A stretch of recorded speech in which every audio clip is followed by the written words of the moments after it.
Good pickup here by Mikee. In every great career, there are multiple fields of play. Some compete in business, others serve in public office. A few rise on the global stage of sport. Whether in business, sports, or even in Congress, I'd like to be the one at the forefront of achievements. But Mikee Romero has spent his life doing all three, playing in different arenas with the same relentless mindset. If not with the sports, I won't have this kind of mentality. Na-apply ko lang yung pagiging competitive ko, discipline, to the other fields na pinasukan ko. You know, sometimes 30 seconds, laman yung kalaban ng 5, kaya ko pa yan. And sometimes you mananalo ka, sometimes hindi. But that attitude, parang nadala ko in business, nadala ko rin sa legislative works ko. Pwede natin gawin kahit ano, there's no boundaries. It's only boundaries that you put in your head. That competitive instinct took him far beyond local courts and fields to the World Polo Tour, where he rode into history, becoming the first Filipino to crack the top 25. For me, to represent our country as an individual and to represent Southeast Asia is something very big already. Every arena he steps into, he competes. Every challenge he meets head on. He doesn't just play, he dominates. And now we sit down with Mikee Romero to hear what it takes to compete and win at every level. I'm Charles Tiu, and this is Beyond the Game.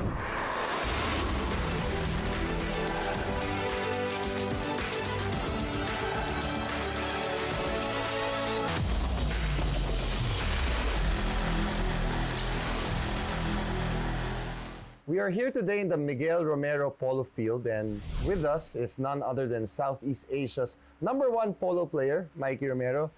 Mikee, thank you for joining me. I know you don't get to do interviews too much, but it's really an honor to have you here.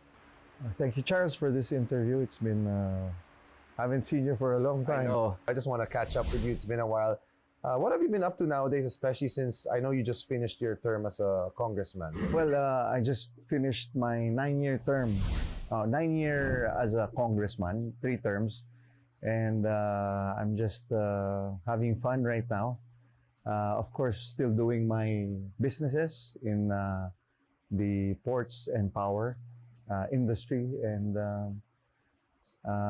my passion is, for a fact, my passion is sports. And siguro it's my midlife crisis that I found another sport na really I'm trying to excel. Well, you're doing a pretty good job. But okay, just speaking of your term as a congressman, like what was that like serving the country and being a public servant? Because I haven't seen you in quite some time. 9 years I've become the deputy majority leader during my first term. And then I became the senior deputy speaker on my second term and the chairman of the House Committee on Poverty Alleviation on my third term. No? So I've been busy talaga trying to be one of the best legislators. No? I've finished about 1,200 House bills and resolution, the most, okay? And made about 148 laws. So that's about one Republic Act for every month for 9 consecutive years. So, hindi naman ako nahuli sa ano. I think you did a pretty good job. Huh? Yeah. Yung achievement is really something that I really look for. Parang it's very addicting to have whether in business, sports, or even in Congress, I'd like to be the one na at the forefront of achievements. It's nice to know that also you did so well in serving our country also. Okay, now moving on to the sports part, basketball is your #1 passion, but you're not so active anymore in basketball, no? I mean, since you had your glory days with Harbor Center in the PBL and then the global port team in the PBA, but what was it like, I guess, owning basketball teams, being a basketball patron, being a basketball fan yourself, or basketball player rather? First, my passion is really basketball. I became a basketball player during the 90s, and then na-injure ako, and then I was out of basketball. It took siguro 10 years for me to watch another UAP game. Oh, because I really felt na nandun yung mga teammates ko and I had an injury and I didn't had the chance again to play sa UAP. So it was a little devastating, no? So in between those years, I was trying to find new sports. Kaya I went to a lot of different sports that I tried, no? Trying to find that feel again. Alam mo yung feel ng competitiveness. You are very competitive as well, no?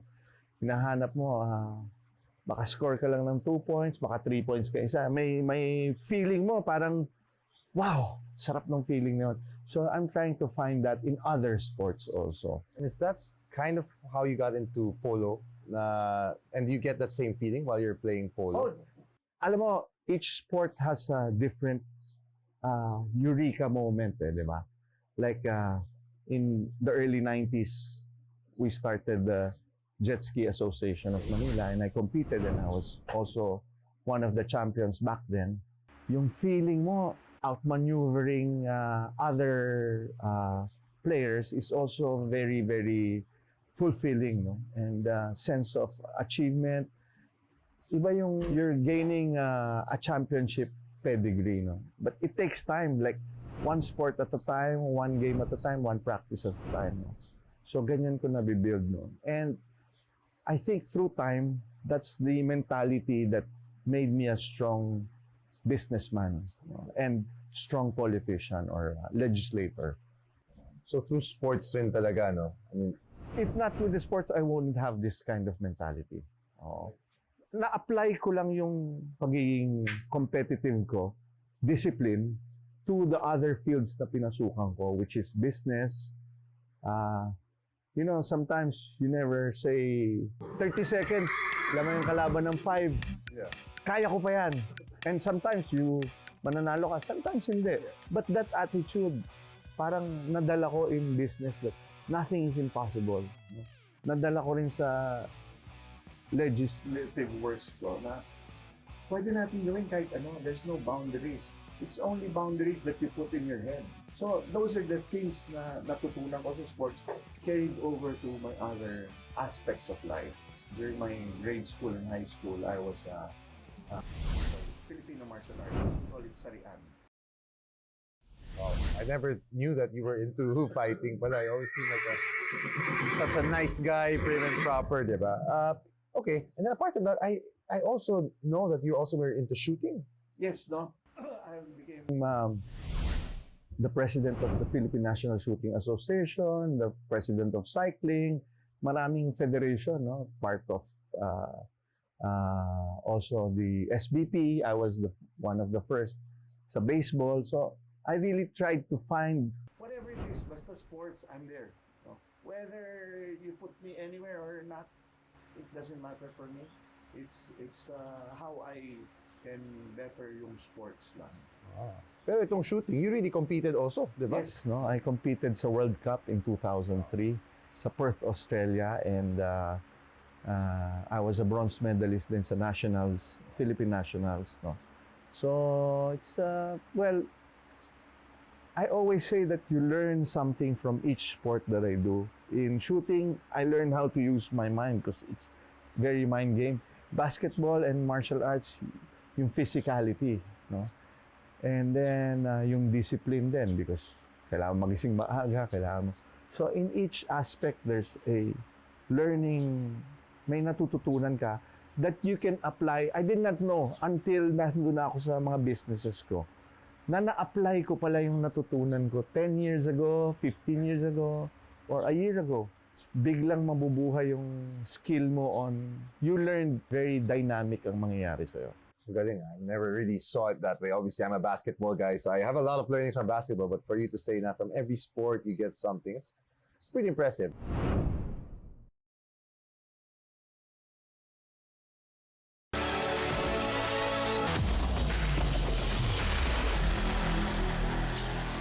Front. Good pickup here by Mikee.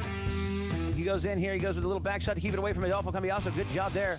And set up Beltran Laule. Laule coming in. Oh, what a try right there by Diego. But Beltran shoots. He puts it wide.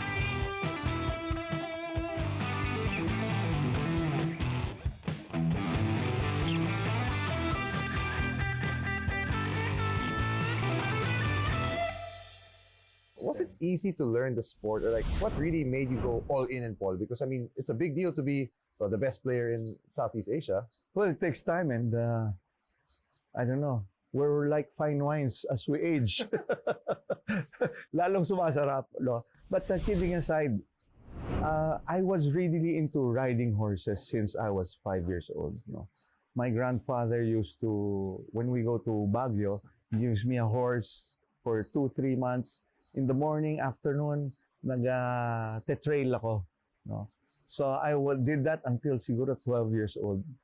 So talagang passion ko yung pangangabayo. Kaya hindi ako takot, no?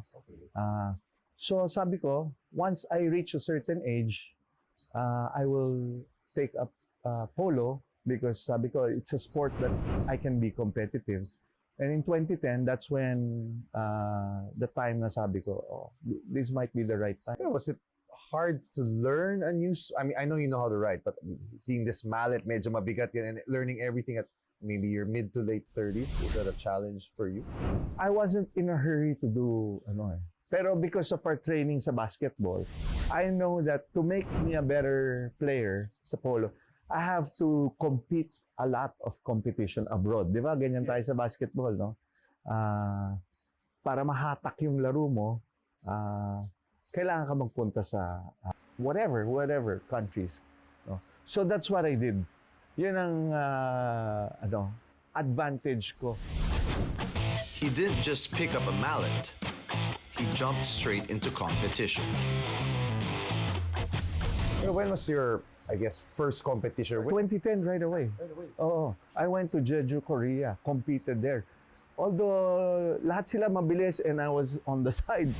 He faced faster, more experienced players, but Mikee never backed down. True to his relentless drive, he went all in, determined to master the game. Setting up Michael, and then he's able to put the point on the board. Welcome to the gauntlet of polo, Mikee Romero. Sabi ko sa sarili ko, one of these days, I'll be much better than all these players international. Koreans at that time. No? So every year, I tend to go to 2-3 countries to compete, to train. So that's exactly what I did. He vowed to be better, and in 2025 he was. Mikee Romero made history at the US Open.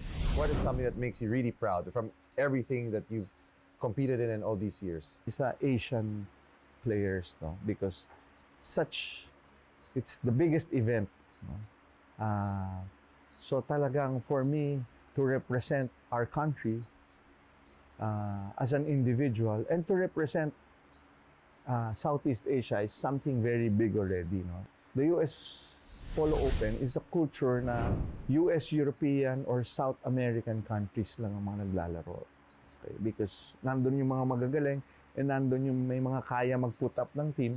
It's like a Formula 1. You know, to put up a US Open team, you need about 100 people on your back. It's like a Formula 1 team na yung driver lang nakikita mo at saka yung kotse. Ganon din. Yung kabayo lang at saka yung kotse at saka yung player. Pero at the back of us, merong doctor for the horse, may vet dyan, merong inaayos yung nagtitrain sa kanila, nutritionist sila, yung Because in this sport of polo, the horses are an athlete also. Pareho lang kaming athlete. And then ako, I have 2 physio, no? And yung physio ko talagang every practice, because we practice every day, morning, afternoon, talagang on a season of 3 months, hindi ka tatagal eh. So, physically, especially at my age. So talagang kailangan inaalagaan mo yung sarili mo. And well, just to add, I know you joined the US Open, but you didn't just join, you actually were a quarterfinalist. So that's a pretty big deal, right?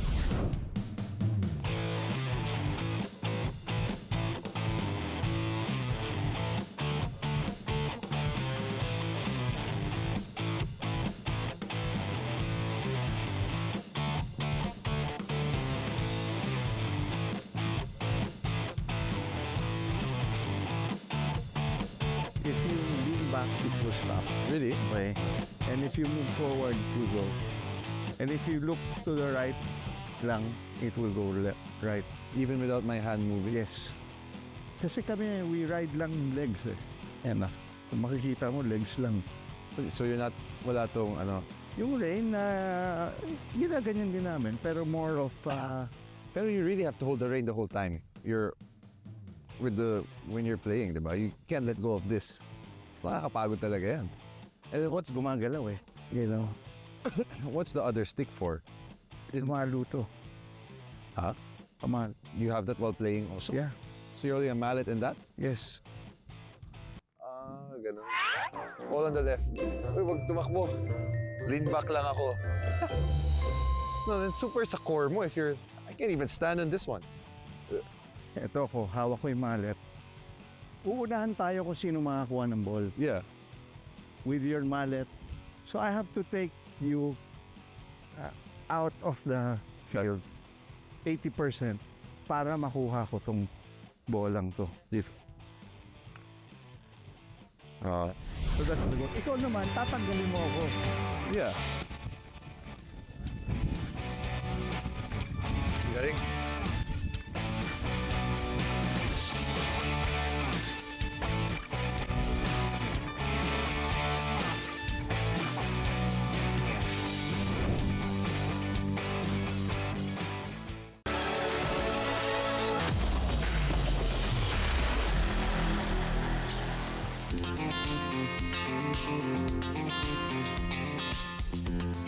How do you train? Like, I'm curious how polo players train. Is it like in the weight room or practice lang kayo riding or paano yun?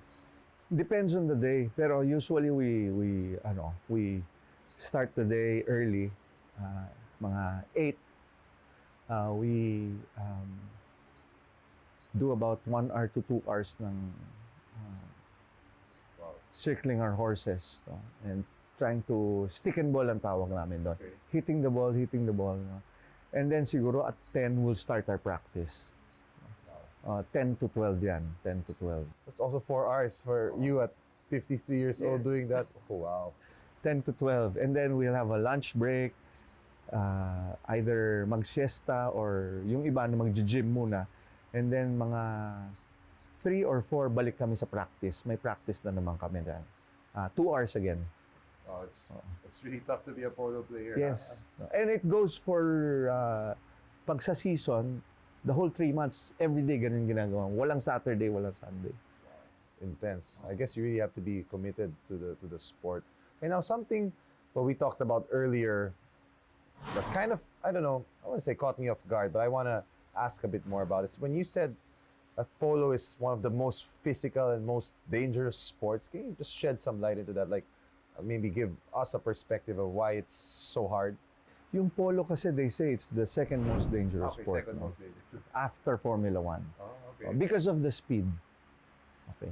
We do about 35 miles per hour in each horse. And talagang habulan kayo ng habulan. No? So, pag nagbungguan kayo, pag nag-clinip mo lang yung nasagi lang nung kabayo nung isa, yung harap na paa nung kabayo yon, circus ka. No? Titilapong ka talaga.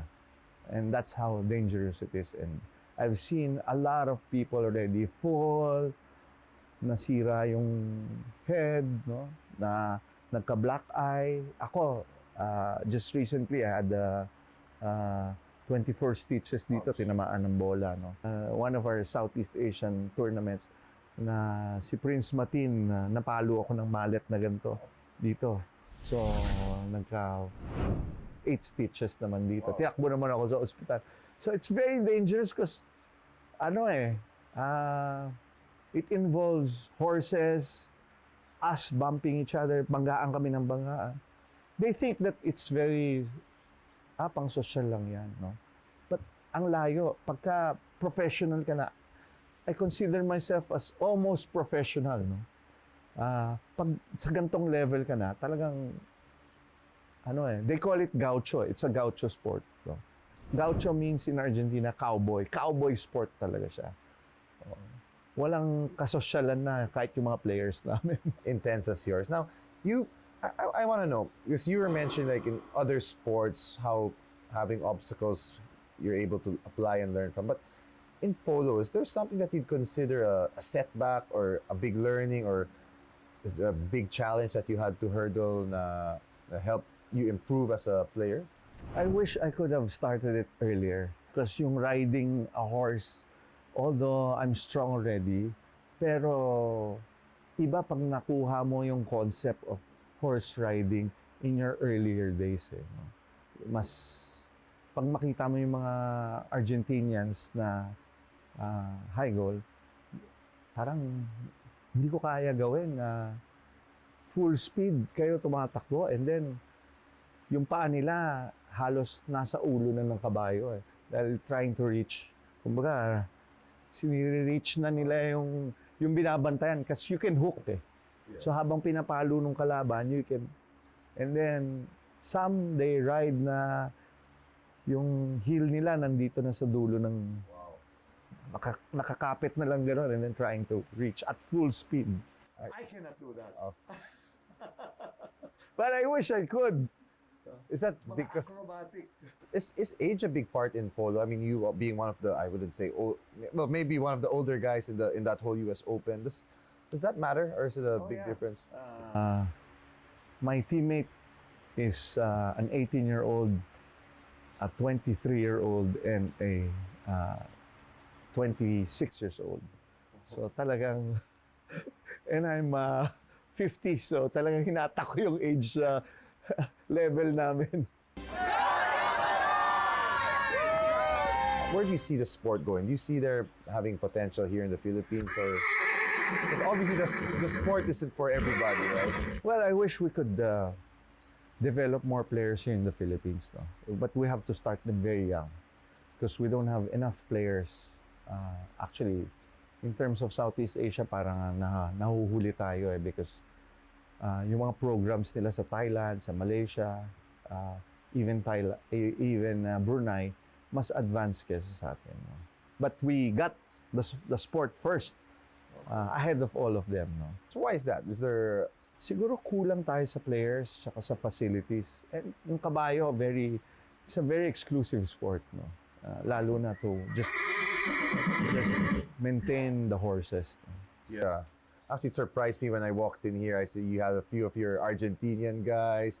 I mean, your players also, and a lot of horses. So I'm like, wow, ganito pala talaga yung polo. During the season, we have 10, 15 players coming from all over the world here. Nandito lang sila, and we practice 3-4 times a week. If I'm not mistaken, the SEA Games was held here 2019 in this very field, and we did well. You played there too, right?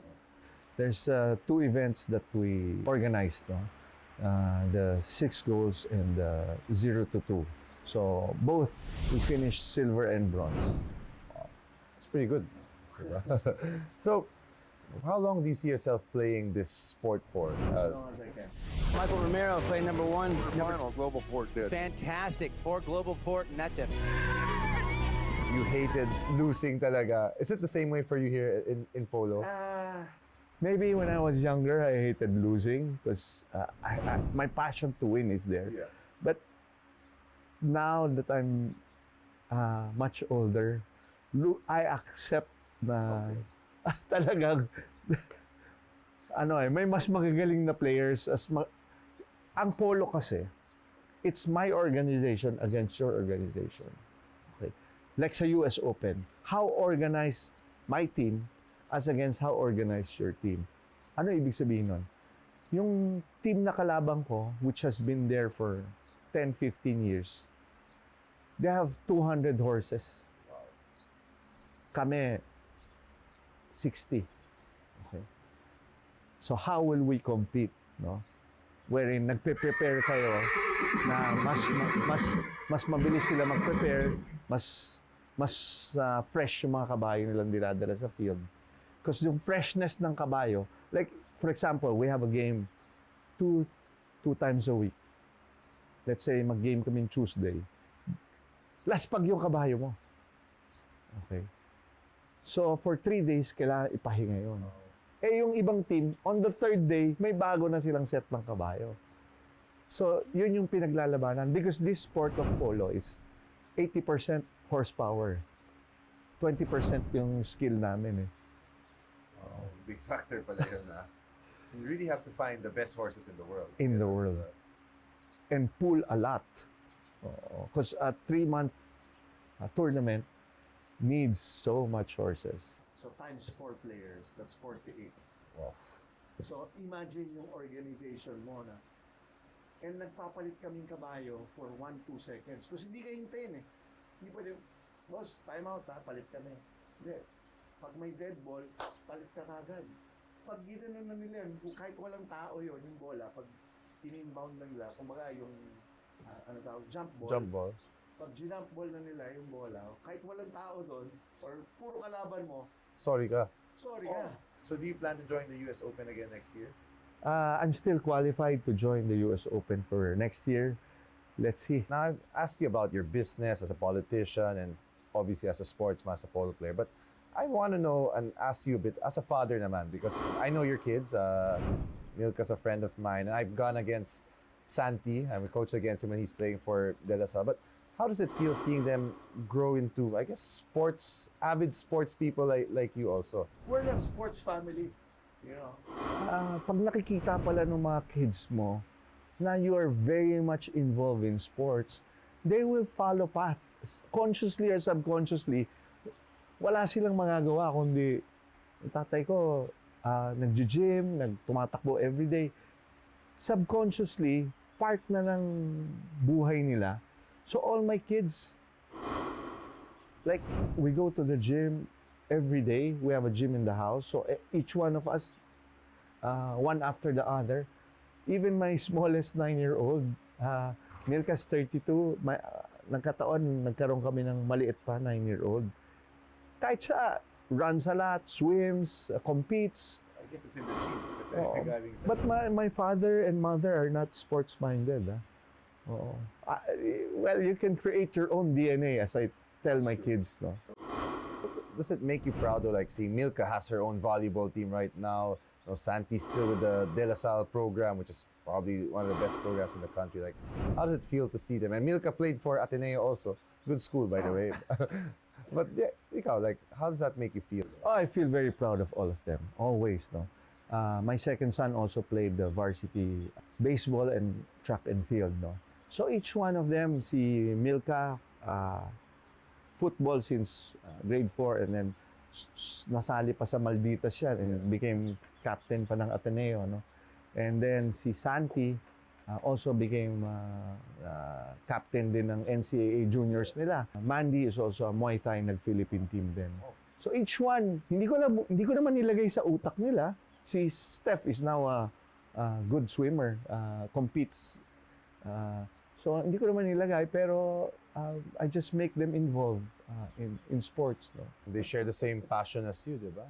Hindi rin sila nagpapatalo. Ayun, yun ang maganda. Katulad mo rin, di ba? Siyempre. It's, you know, when you're a sportsman, you have a superiority complex na kaya kitang talunin. Kung wala kang ganong attitude, hindi ka competitor. For sure. Let me just point out last about, because I've been in big competitions all throughout, no? Whether as a player or as a team owner, no? Whether basketball, volleyball, polo, cycling, sa SEA Games, shooting.